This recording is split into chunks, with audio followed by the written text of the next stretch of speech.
A shakeup of Russia's military leadership has Ukraine bracing for a possible new offensive in Putin's war. So what do suspected rifts in the Kremlin mean for their future war strategies? Russia's top soldier, Valery Gerasimov, has been named the latest new commander in Ukraine, with Moscow hoping he can turn the tide. His appointment hints at a fresh campaign after Russia's bombardment of civilian infrastructure across Ukraine has caused enormous suffering, but little to show for it on the battlefields. This week on To The Point, we're looking at an apparent Kremlin power struggle and asking what that means for Putin's war of aggression.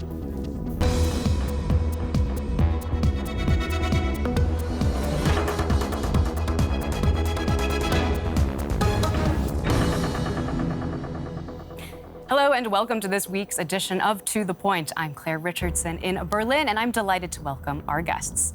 From the Korber Foundation, we have Leslie Schubel. Joining us from the German Marshall Fund is Rachel Tausenfreund. And we have Nikolai Klemenyuk, a freelance journalist based here in Berlin. So a very warm welcome to all of you. So pleased you could join us. We have a lot to unpack today, but I want to start with this reshuffling of Putin's top brass and what that says about Moscow's thinking regarding its war in Ukraine. Leslie, do you think that this shows us that the Kremlin is unhappy with how things are going in Ukraine and looking for potential new solutions? I think in any case, the Kremlin must be unhappy with how things are going in Ukraine because they're not going well for Russia, for the Kremlin. I think it also shows us that Putin probably doesn't really know what to do with that situation, and he's now trying to change it with new personnel, with the new commander for the forces in Ukraine. And I think that might be a sign towards the West to show us that Russia is in it for the long run. And it's also a sign to bring under control the proxy forces, the Wagner forces and Kadyrov's Chechenian forces. And also to ready maybe the Russian people for a new round of escalation. I want to hear more of your thoughts on that, especially regarding the Wagner forces. But first, Nikolai, I don't need to tell you that when Russia invaded Ukraine last year, they were expecting a quick and easy victory, but instead we've seen heavy casualties, a high economic cost, recently this string of military setbacks. How do you think that has affected the Kremlin? Has that helped sow divisions? For the last years, Kremlin was caught in the bubble of self-delusions. It's been said a lot that Putin is not well informed and he was not really prepared for the war. He didn't have a clue about Ukraine, and the condition of the army was way worse than it was presumed. So it was kind of the army functions in the same way the rest of Russia does. So it produces images, but it has little substance. And this caused, obviously, this situation. And Rachel, what do you think the view is from Ukraine's Western allies, and particularly the United States, with regard to what is going on in the Kremlin? Yeah, I think the consensus is that Putin is not happy with the success of the Russian forces. The U.S. was as surprised, I would say, as the other European powers about how much of a failure the original invasion was. So, this is a shuffling of the deck, a sign that Putin's not happy and that he's hoping that something can change. And I think the important message is now's the time to strengthen support for Ukraine because a new offensive is coming and it needs to be a failure. Okay, so before we go any further, I'd like to see if we can take a look at exactly what we have in terms of a military shakeup in the leadership. As we know, President Vladimir Putin famously keeps a tight leash on those who are in his inner circle. So let's take a closer look at who is out and who's been put in charge when it comes to Russian military strategy in Ukraine. He's the Russian military's new strongman in Ukraine, Chief of General Staff Valery Gerasimov. He replaces General Sergei Surovikin, one of Gerasimov's 3 deputies who was demoted to second rank after only 3 months in the top job. Surovikin is a favorite among many hardliners in Moscow, known primarily for the mass bombing of Ukrainian infrastructure while failing to make any major territorial gains. He also had the support of Chechen strongman Ramzan Kadyrov, whose militias are notorious for their brutality. The head of the Wagner paramilitary force, Yevgeny Prigozhin, also supported Surovikin, but both he and Kadyrov have repeatedly criticized Russia's military leadership as being the cause of the armed forces' failures. Has the Kremlin's power struggle over the best way to wage war finally been settled? So let's put that question straight to Leslie. What do you think Gerasimov's appointment tells us about the inner workings inside the Kremlin? Well, I think we've got those 2 groups within the Kremlin, which is on the one hand Surovikin with Prigozhin and his Wagner groups, and on the other hand it's Shoigu and Gerasimov. And, well, appointing Gerasimov now strengthens the more Russian Ministry for Defense side, and, well, it's probably an attempt to put under control these other groups. And yeah, I think it also shows that something needs to change. Putin is not happy with how it's going right now, and I think Gerasimov has now, well, gotten the directive to change the course on the battlefield until the anniversary of the invasion a year ago. Nikolai, is that also your opinion, that this is an effort to shorten the chain of command in a way? Absolutely, but I don't think it's going to change anything on the battlefield.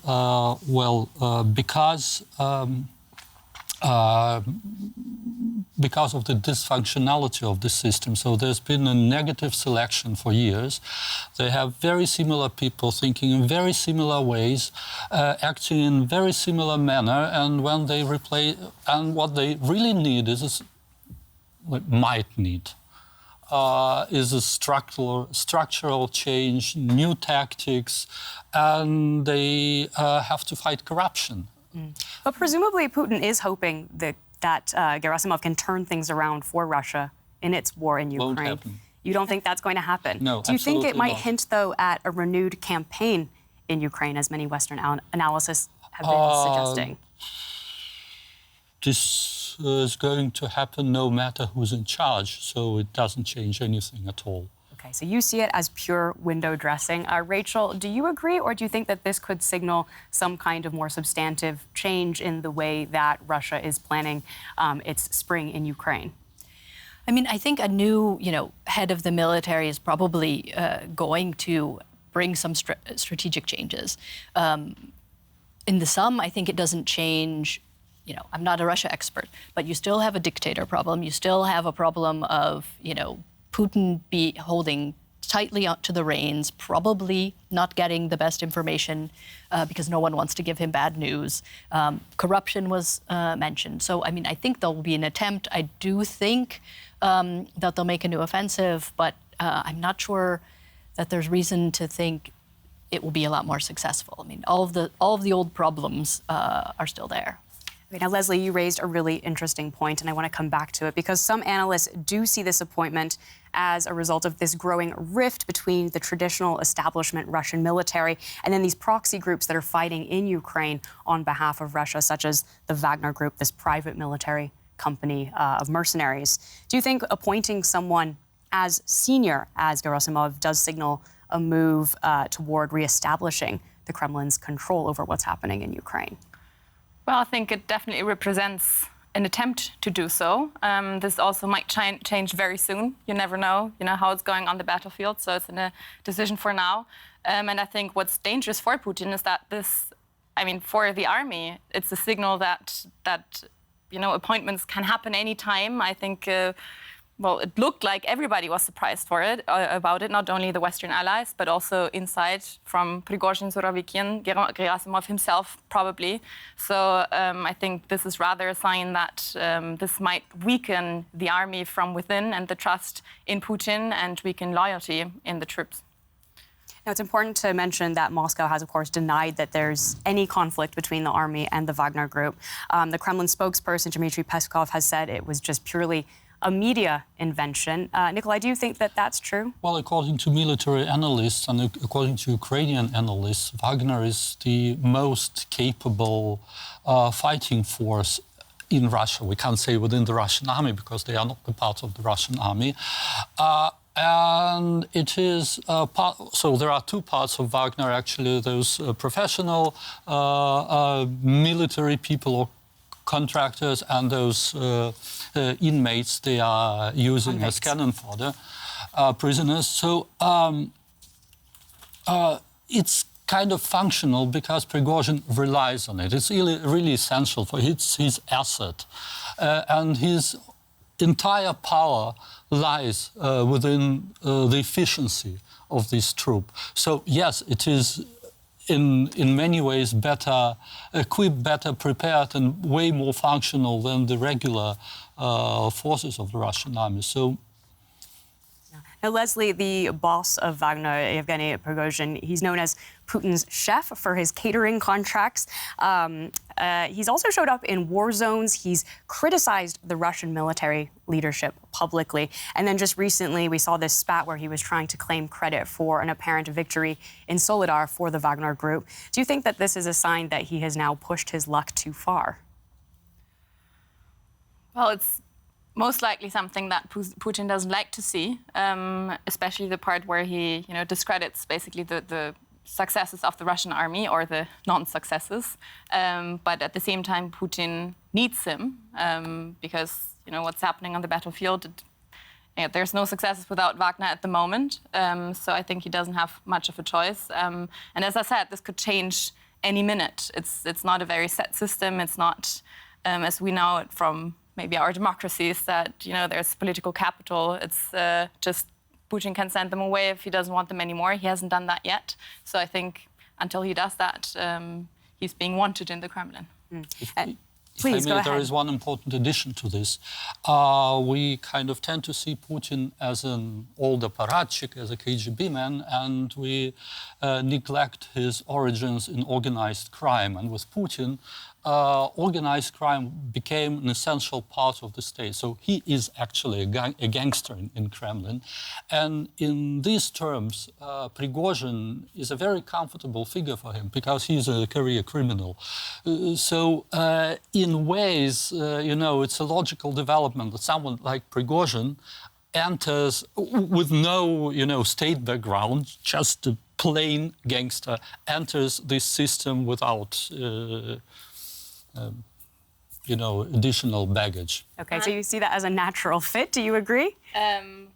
Well, probably. What I would like to add is that, it's often seen that this is something good and honor for Gerasimov, but, he's probably being stripped of his former things he had to do. So, he's now in a new role, which is a dangerous role. He's, in the public eye, and he's in the Kremlin's eye. And Surovikin is also not completely off the table. He's his deputy, so both of them have gotten a demotion, but both of them are still in the game. And Rachel, do you think that Gerasimov is then being set up to fail in this role? We know that this is the latest shakeup in 3 months that he's been made the top man in Ukraine. Do you think that he can, you've suggested here that you don't think it's really going to make a difference on the battlefield. Do you think he's just taking the fall? I think he's in a position to take the fall if things don't go well. I would expect if things start going well, Putin will take the credit. And if things don't go well, we now know who it is who's there to take the blame. So I don't think this is a very comfortable position for anyone really to be in. Should we be optimistic at all that this could in some way signal Putin's interest in having someone in charge who is willing to talk to the West? We know that Gerasimov sometimes even speaks with U.S. Army General Mark Milley, chairman of the U.S. Joint Chief of Staff. Do you think that that played a role? I wish that I thought that, but I don't think that. Putin, at any point, if he were interested in talking to the West, talking to the U.S., he could. There's regular exchanges between, the highest levels, also the defense minister, Secretary of Defense and defense minister level. So the doors are open when they want to talk. I don't think I don't think this move was about that. I think this move is, trying someone, A, to have a new fall guy, and B, maybe to have a better strategy, because certainly the current one hasn't been very successful. Now, amid all this discussion over whether we will see a change in Russian military strategy, that comes after Russia has been bombarding cities across Ukraine and critical civilian infrastructure. You might have recently seen that leveling of an apartment block full of residents during a major missile attack on Dnipro.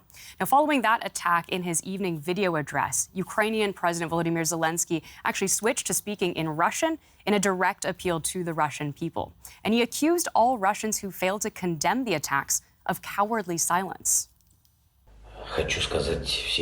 I want to say to all those in Russia and from Russia who even now have not been able to utter even a few words of condemnation of this terror, although they see and know everything perfectly, your cowardly silent attempt to wait out what is happening will only end with the fact that one day these same terrorists will come for you.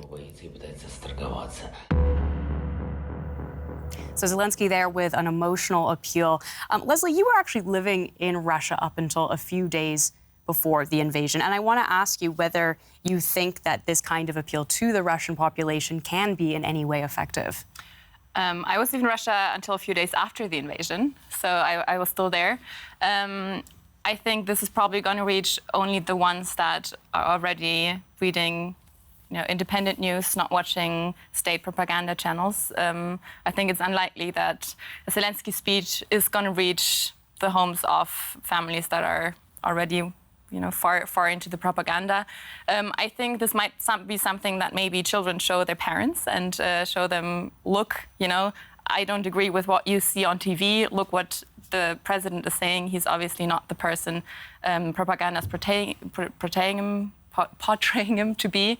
So I think through that maybe, but in general, I think that's, Yeah, Rachel, I want to get your thought on that too, because the idea of Zelensky's video message reaching Russian households, do you think also that Western media is penetrating into Russian spaces, and if so, if it is convincing? I think it's penetrating to, a limited extent. Those people who want to get Western information can. So, there's VPNs, there's, radio access, but it's not easy, and it's only for those people who are sort of already making the effort. Or, as Leslie said, what could happen is some people are making the effort and then they're showing it to others. This is what, one hopes will happen. It's certainly worth the effort. The West should keep trying. I think Zelensky's efforts to talk to the Russian people are really important. You see some in the Baltic. There have been different efforts as well of sort of cold dialing Russian numbers and trying to talk to regular Russians. I think these things are, great initiatives and they can help, but I don't think we should expect any kind of miracle, especially considering, there's already thousands of people who have been arrested for trying to go on the street. It's also not an easy thing to ask of people. No, it's a very difficult ask indeed. Now, despite that, Nikolai, you and I were talking earlier, and you were saying that in the original invasion, Ukrainians were very disappointed in not seeing more protests from the Russian people. True. Yeah, what do you think? Presumably that hasn't changed. It hasn't, although, Ukrainians know better now. There was a huge misconception, mutual misconception on both sides. So Ukrainians didn't really know anything about Russia, and Russians didn't know much about Ukraine. So we wouldn't. I don't think we should overestimate the importance of propaganda. Propaganda relates to sentiments, to moods that are already there in the population, in the society, as it were. And we know that the sociology, which is not very accurate, and there are really problems with the numbers, but the sociology shows huge support for the war. So when Zelensky is trying to shame the Russians, it's kind of lost in nothingness. There are people who are already ashamed. They don't need Zelensky for this, and the rest is rather proud or comfortable with what's going on. So, Yeah, so, I also want to ask you, Nikolai, do you think that the propaganda is the key factor here in what is shaping Russian opinion? I don't think it is. No, I think the propaganda relates to, like I said, to the moods and to the ideas that are already spread in the population. And so what do you do then if it's impossible to win hearts and minds, if this remains the opinion of the Russian public, and at this stage in the war you still see broad support? I think we have a major problem here. It's really huge, and the only thing that might possibly bring things in motion would be a huge military defeat, like really a catastrophic defeat for Russia. So it's not enough just to liberate the territory of Ukraine. It wouldn't change Russia, and it wouldn't remove the threat, and it wouldn't remove the support for aggression. So a huge defeat would be probably a trigger for some changes, but it would take a very long time to see the results. Well, we do have some reaction from the streets of Moscow today. Let's see if we can take a look. It's bad. It's bad for everyone. We should not be fighting. We should live in peace. I've got 2 sons. I worry about them. The situation won't get better unless the war ends. How can you force someone to fight and kill? It's against the Bible. It's up to the authorities to decide. I don't want to interfere in this. I support the operation. There are no rallies. Everyone here supports it. We've sent humanitarian supplies. So, Leslie, some open concerns and criticisms there, but of course that's in the capital, Moscow. Do you think that that's a representative view of what you might see in the rest of Russia? I mean, we've seen quite different opinions in that short clip. I think, in general, maybe in Moscow, people are caring more about the war in general, because I think that for most Russians, especially in the regions, the war is just really far away. And I think the problem is rather that they don't really care than that they very much support it. So while in Moscow, people rather have, something to lose if something were to change. And in the regions, people already have a really low standard of living. And with mobilization, the war came into the people's homes. But this is, still, I don't think it's changed much in the opinions. And Nikolai, do you think that that could happen again? We know Putin has backed a plan to raise the age for mandatory military service up until 30 rather than 27. So a whole group of men who may not have otherwise been called up to fight, that could happen as soon as this year's spring draft, a lawmaker recently said. Do you think that that could spark the same kind of exodus that we saw with the mobilization Not immediately, no. And the exodus, I think most of the people who wanted to leave the country have already left. So, there are people who either obey or are willing to go to war, because they think it's a patriotic thing to do, it's a manly thing to do.